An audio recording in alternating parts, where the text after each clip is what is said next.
एक और बड़ी चीज, जैसे आपको अगर कहीं डबल बॉन्ड निकालना हो, किसी फार्मूले में डबल बॉन्ड की संख्या निकालनी हो, हमको डबल बॉन्ड की संख्या निकालनी है, नंबर ऑफ डबल बॉन्ड किसी फार्मूले में निकालना है, तो आप कैसे निकालेंगे? आपने तीन चीजें पढ़ी हैं, या तो पढ़ा है CnH2n+2, इसमें कोई डबल बॉन्ड नहीं होता, ये एल्केन होता है। दूसरा पढ़ा है CnH2n, ये एल्कीन है, इसमें एक डबल बॉन्ड होता है। और तीसरा पढ़ा है CnH2n-2 एल्काइन, इसमें दो डबल बॉन्ड होते हैं, दो पाई बॉन्ड। लेकिन अब दो से ज्यादा है तो कैसे पता चलेगा कहाँ कितने डबल बॉन्ड है? आप कैसे पता करोगे? एल्कीन, एल्केन, एल्काइन के अलावा भी तो मॉलिक्यूल है।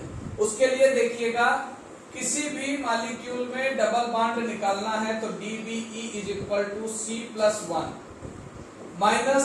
-H+X-N/2, ये फार्मूला बनता है। और यहाँ पे कौन सी एलिमेंट किस अल्फाबेट को क्या कह रहे हैं ये ध्यान से देख लीजिए।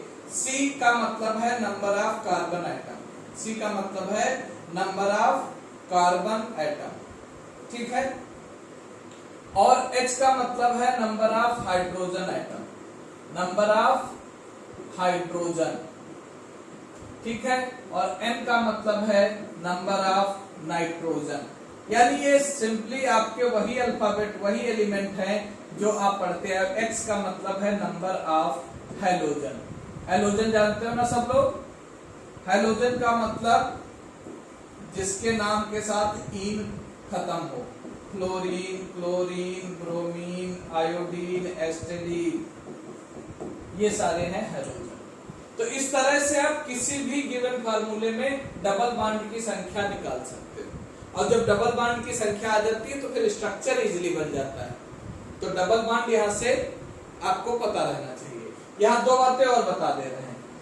टू डबल बॉन्ड जो होते हैं, टू डबल बॉन्ड यानी कि हम कह सकते हैं टू डबल बॉन्ड, लैंग्वेज में लिख दे रहे हैं, = 1 ट्रिपल बॉन्ड, एक ट्रिपल बॉन्ड के बराबर होता है। और DBE डबल बॉन्ड की संख्या अगर 4 से लेकर 7, 4 to 7 आती है तो फिर स्ट्रक्चर में हमको बेंजीन रिंग बनानी कंपलसरी होती है। ये इतना पॉइंट आपको जरूर याद रखना है, ठीक है। इसी तरह के छोटे छोटे टॉपिक्स